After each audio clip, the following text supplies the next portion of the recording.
Hi hello welcome to 6 TV. ప్రముఖ ఎయిర్టెక్ సంస్థ బైజూస్ ఆర్థిక కష్టాలతో అతలాకుతలమవుతుంది.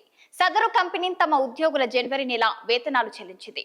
అప్పుల వాటి తాలూకు వడ్డీల చెల్లింపుల వ్యవహారంతో తీవ్ర ఇబ్బందులు ఎదుర్కొంటున్న ఈ సంస్థ ఎంతో శ్రమించి వేతనాలు ఇచ్చిందట.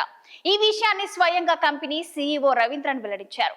ఈ విషయమై ఆయన మాట్లాడుతూ సోమవారం వరకు వేతనాలు అందుతాయని, ఉద్యోగులకు సమాచారం ఉన్న విషయం తనకు కూడా తెలుసన్నారు.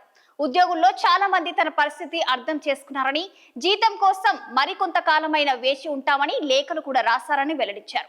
కానీ జీతం కోసం సోమవారం వరకు వేచి చూడాల్సిన అవసరం లేదన్నారు.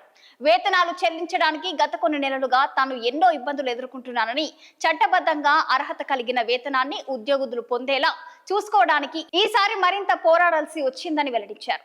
తన సంస్థలోని ప్రతి ఒక్కరూ త్యాగాలు చేశారని, తాము ఊహించని నిర్ణయాలు వారు తీసుకున్నారని, ఈ యుద్ధంలో అందరూ ఎంతో కొంత అలసిపోయారని చెప్పారు. కానీ ఎవరు మధ్యలో నిష్క్రమించలేదట. సంస్థలోని ప్రతి ఒక్కరూ కలిసి నిర్మించుకున్న దానిపై మనకున్న నమ్మకమే దీనికి కారణమని చెప్పారు. ఆత్మగౌరవం ఉంటే అన్ని ఉన్నట్లే అని అన్నారు. ఈ విషయాలను ఆయన ఉద్యోగులకు రాసిన లేఖల ద్వారా వెల్లడించారు. జనవరి వేతనాలు చెల్లించడంలో బైజూస్ ఆలస్యం చేస్తుందని మీడియాలో ఇటీవల కథనాలు కూడా ప్రచురించాయి.